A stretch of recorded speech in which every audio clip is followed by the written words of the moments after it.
Fans will always remember the 1995-96 season as one of the best ones for the Chicago Bulls. Even though there were some major issues about the team before the games later, it was pretty clear that they'll beat them all. One would imagine that the players earned a lot of money at the time, but you'll be surprised to know their salaries. In this video, we're going to talk about the money they earned. Let's get started. First off, let's talk about Jack Haley. If we talk about Jack Haley, he was drafted in the 4th round of the 1987 draft and didn't officially make a debut until 1988. Later on in 1989, he left the Bulls to play with different teams including the Lakers, Nets, AEK Athens, and Spurs. But it seems like no other team felt right to him as he finally returned to the Bulls in 1995. But then bad luck hit, and he was left to see his fellow players play the whole season from afar. Apparently, Haley suffered from knee tendinitis and wasn't fit to play, yet still, because he was a part of the team, he received his salary for the season, which was around $225,000 at the time. If we were to pay him an equivalent salary of $437,180, which would be almost double of what he received at the time. Not to mention, he was also the one to receive the lowest pay. But still, if you're getting that much money only for cheering for the team, we think it's pretty good, especially if it's in 1996 when money actually had some value. Up next, we have Jud Buechler. Jud Buechler, who now serves as an NBA coach, was also on the 1996 Bulls team, and he definitely made it big in that season. Well, not as big as some of the other players, but Jud did play great. During the season, he averaged 44.4% at 10.0 minutes per game. While his three-point shots were considered clutch, not just that, but he also shot his best, as it landed of 47.4% in 7.5 minutes per game. That season, his salary was $300,000, which, if compared to today, makes up to $585,906. And no, it wasn't a lot of money if you compare it with the salaries of players from other teams in 1996. Following up, we have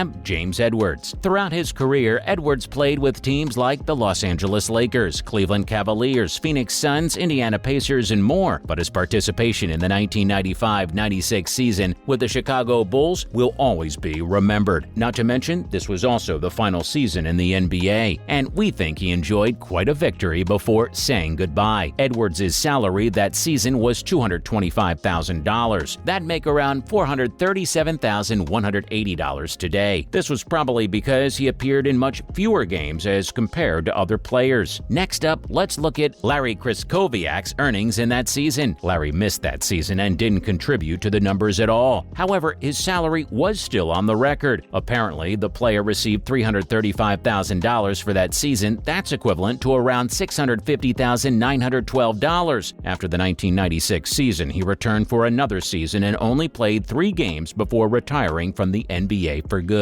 Not just that, Jason Caffey was also on that team. He was the number 20 on the overall pick in the 1995 NBA draft. Yes, he was a rookie at the time, and he killed it. And from what we think, this was probably the best ever rookie start for any player at all. He appeared in the regular season, and his average was 9.6 minutes, and he shot 43.8% from the field. Surprisingly, as a rookie, his salary was much higher than some players who had been playing with the team for quite a while. He earned $627,000, which would be equal to $1,218,275 today. Now let's see the salaries of Steve Kerr and Dickie Simpkins. Steve Kerr and Dickie Simpkins were the ones to land salaries in the $800,000 range. Kerr signed with the Bulls in 1993 and played an important role in the major wins of the team in the next few seasons. 1996 is one of them. He received $800,000 in salary for the season, which would be equivalent to $1,554,418 now. While for Dickie, it was only the second season with the team, and he played with the Bulls for the next 3 seasons. In 1996, he received $845,000 in salary, which is equivalent to $1,641,854 today. For Randy Brown and Bill Wennington, the salaries were around $1 million. Randy Brown had just transferred from the Kings to the Bulls, and this was his first season with the team. He stayed with them until 2000 and succeeded in winning 3 championships. In the 1996 season, he earned $900,000, which would make around $1,748,720 today. When Bill Wellington who had played with several teams before joining the Bulls, earned $1 million that year. That $1 million would make around $1,943,022 today. This was half of the starter that he made for a backup role. Now let's talk about Luke Longley. The 7-foot-tall man who was traded to the Bulls at the end of the 1993-94 season also played perfectly that season. He was the team's starting center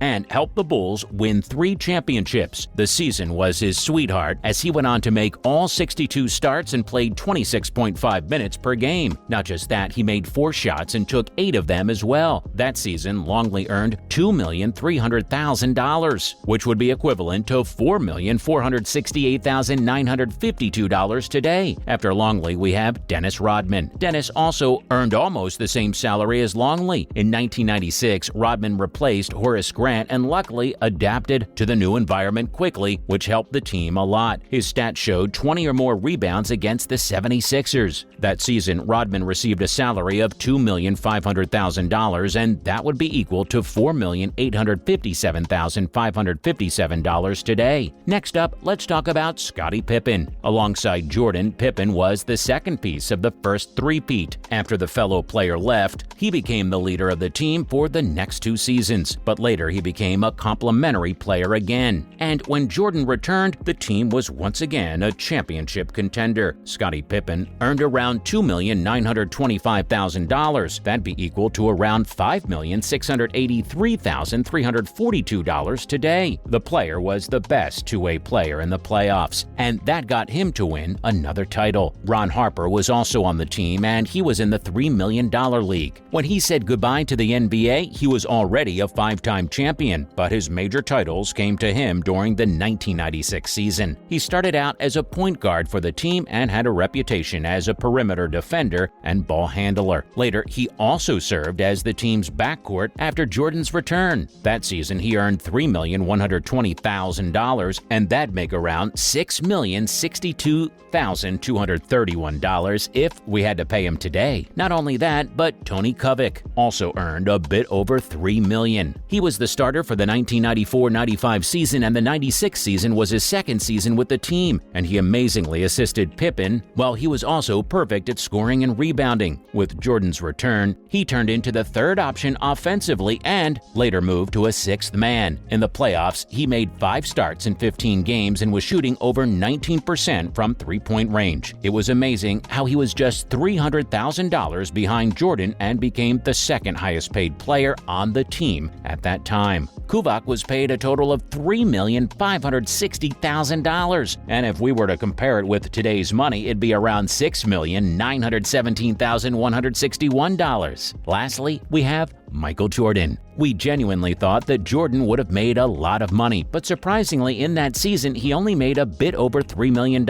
His contract was team-friendly, and it paid him a total of $3,850,000 in 1996. That would have made around $7 million in today's NBA. Apparently, before this season, he was out for 2 seasons when he returned. He led the league in scoring. No wonder he was named All-Defensive First Team. Later made All-NBA First Team and won the All-Star Game MVP as well. He averaged over 30 points in the regular season and the regular playoffs as well. It was pretty clear that for Jordan, it was never about the money because he was genuinely happy, only because his team had finally won the title. Even though this salary was much less for a player like him, he was still the highest paid NBA player among the Bulls. And we know for a fact that he deserved it. Jordan was the reason why the Bulls made history in that season, and it'll be marked in the history books of the NBA. Well, that's it for today, fam. So what do you think about the salaries of these players back in the day? Do share your thoughts in the comments below. Also, don't forget to like this video and subscribe to our channel. We'll be back with more amazing content soon. See you in the next one.